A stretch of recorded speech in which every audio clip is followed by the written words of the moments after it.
আমরা ইংলিশ শিখতে যাচ্ছি। তুমি কি ইংলিশ শিখতে যাচ্ছ? তুমি কি স্কুলে পড়তে যাচ্ছ? তুমি কোথায় যাচ্ছ? তুমি কি রান্না করতে যাচ্ছ? তুমি কি গোসল করতে যাচ্ছ? তুমি কি গল্প করতে যাচ্ছ? তুমি কি আড্ডা দিতে যাচ্ছ? আমরা আমরা ইংলিশ লার্নিং সেন্টারে ইংলিশ শিখতে যাচ্ছি, আমরা বেড়াতে যাচ্ছি, আমরা ঘুরতে যাচ্ছি। এই যে আমরা যে এখানে একটা সেন্টেন্সে আমরা কি পাচ্ছি? দুইটা ভার্ব পাচ্ছি। যেমন আমরা ইংলিশ শিখতে যাচ্ছি, এখানে খেয়াল করুন সাবজেক্ট অবজেক্ট এর মাঝে আমাদের দুইটি ভার্ব আছে। এই ক্ষেত্রে যে করতে যাচ্ছি, খেলতে যাচ্ছি, খেলা একটা ভার্ব, যাওয়া একটা ভার্ব। আমরা ইংলিশ শিখতে যাচ্ছি, শিখতে একটা ভার্ব, যাওয়া একটা ভার্ব। তাই এই যাচ্ছি, যাচ্ছিলেন, যাচ্ছি, যাচ্ছিল এবং যাচ্ছেন, এই যে যাচ্ছি, যাচ্ছেন, যাচ্ছ, করতে যাচ্ছ, শিখতে যাচ্ছ, শিখতে যাচ্ছিলাম, আমি এটা করতে যাচ্ছিলাম, আমি রান্না করতে যাচ্ছিলাম। এই যে অতীত বর্তমান মিলিয়ে আমরা এই ধরনের কথাগুলো বলে থাকি। যে আমি ক্রিকেট খেলতে যাচ্ছিলাম, আমি গল্প করতে যাচ্ছিলাম, আমি গল্প করতে যাচ্ছি, আমরা ইংলিশ শিখতে যাচ্ছি, তুমি ইংলিশ শিখতে যাচ্ছ, তুমি কি মাঠে খেলতে যাচ্ছ। এই ধরনের কথাগুলোকে আমরা একটা ট্রিক্স অ্যাপ্লাই করে এই সেন্টেন্সগুলোকে আমরা বলতে পারবো খুব সহজেই। কিভাবে? আমরা একটা ট্রিক্স ফলো করব।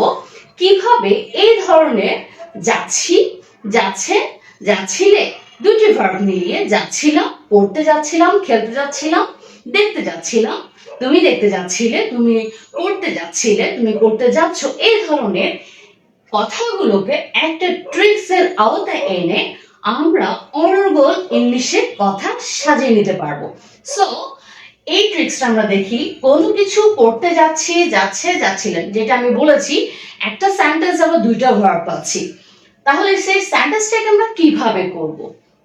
সাবজেক্ট am is are যদি বর্তমানের কথা হয়, যে আমি শিখতে যাচ্ছি, সে শিখতে যাচ্ছে, আমরা পড়তে যাচ্ছি, আমরা খেলতে যাচ্ছি, আমরা ইংলিশ শিখতে যাচ্ছি, এই ধরনের বর্তমানের কথা হলে am is are going ভার্বের ফার্স্ট ফর্ম। এখানে দুটি ভার্ব বসবে।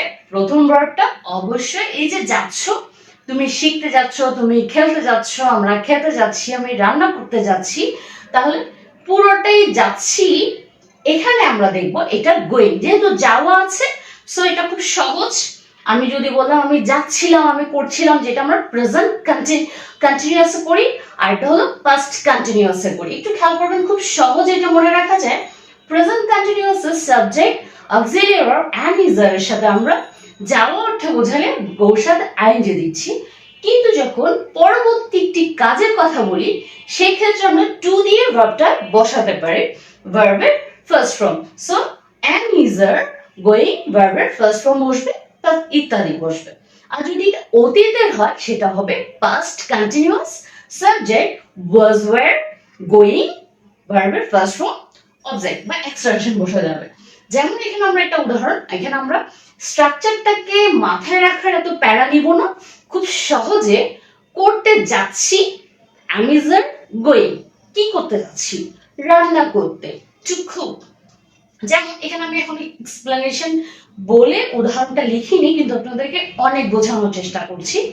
আমি রান্না করতে যাচ্ছি, মানে আমি যাচ্ছি, তাহলে I am going, কি করতে যাচ্ছি? টু প্লে, খেলতে, টু প্লে খেলতে, রান্না করতে, টু কুক, টু লার্ন শিখতে যাচ্ছি, টু রাইট লিখতে যাচ্ছি, টু রিড পড়তে যাচ্ছি। তাহলে আপনি subject am is are going ভার্বে যে ভার্ব যে কাজটা করতে যাচ্ছেন, সেই কাজটা আপনি টু দিয়ে ভার্বটা ইউজ করতে পারবেন। ঠিক অতীতের ক্ষেত্রে was were going থাকবে, করতে যাচ্ছিলেন, কি করতে যাচ্ছিলেন? টু কুক রান্না করতে, টু লার্ন শিখতে যাচ্ছিলেন, টু প্লে খেলতে যাচ্ছিলেন, was were থাকবে।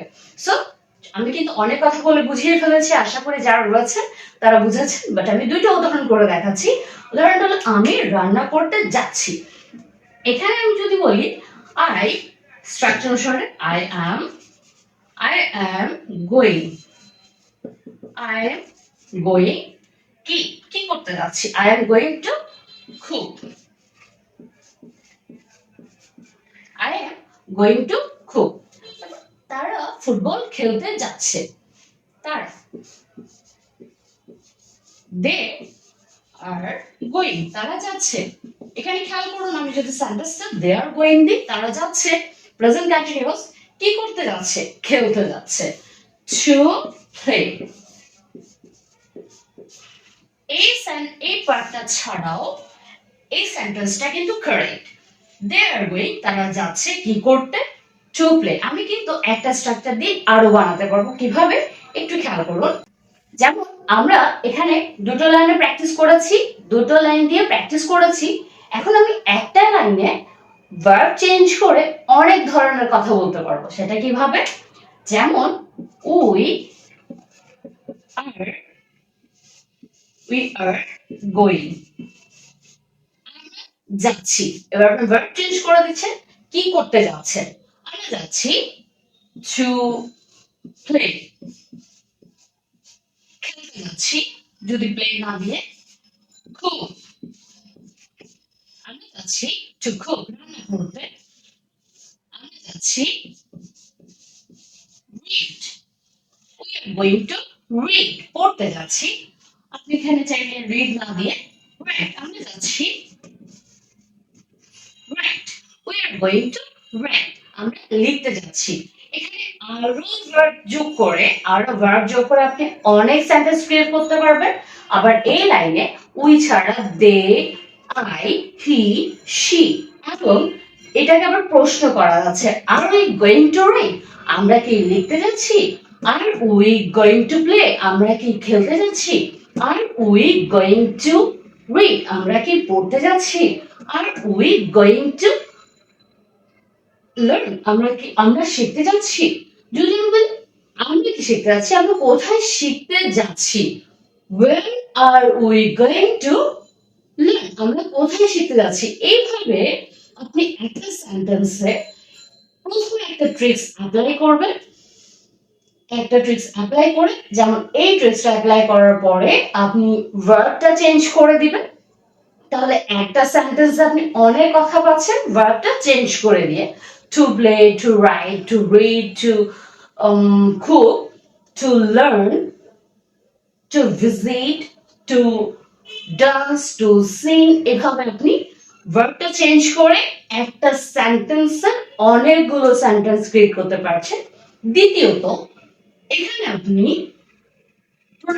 নাউনগুলো, সাবজেক্টগুলো চেঞ্জ করে দিতে পারেন। যেমন উই জায়গায় আপনি আই, হি, শি, ইট, দে এটা বসাতে পারছেন, তাহলে আরো সেন্টেন্স ক্রিয়েট হবে এবং প্রত্যেকটার সাথে আরো সেন্টেন্স ক্রিয়েট করা যাবে। সে প্রত্যেকটার ক্ষেত্রে আবার আপনি নেগেটিভ ফর্ম ইউজ করতে পারবেন। যেমন we are not going to ride, আমরা লিখতে যাচ্ছি না। We are not going to play, আমরা খেলতে যাচ্ছি না। We are not going to learn, আমরা শিখতে যাচ্ছি না। We are not going to read, আমরা পড়তে যাচ্ছি না। ঠিক নেগেটিভ করার পর এটাকে আপনি চাইলে এবার ইন্ট্রোগেটিভ করতে পারেন। প্রত্যেকটা নেগেটিভ ফর্ম করার পর এবার আপনি পজিটিভ সেন্টেন্স গুলোকে ইন্ট্রোগেটিভ করবেন, আবার নেগেটিভ সেন্টেন্স গুলোকে ইন্ট্রোগেটিভ করবেন।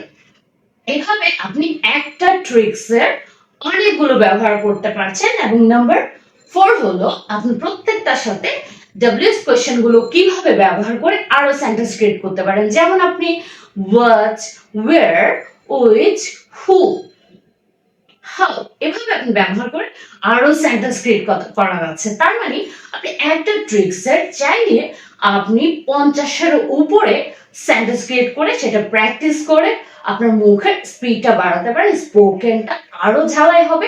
এভাবে একটু একটু করে ট্রিক্স শিখে আপনি প্র্যাকটিস করবেন, সেন্টেন্স ক্রিয়েট করবেন। মুখস্থ ছাড়াই আপনি আপনার ইংরেজি রাজ্যের বস হয়ে উঠতে পারেন, ক্রিয়েশন করতে পারেন।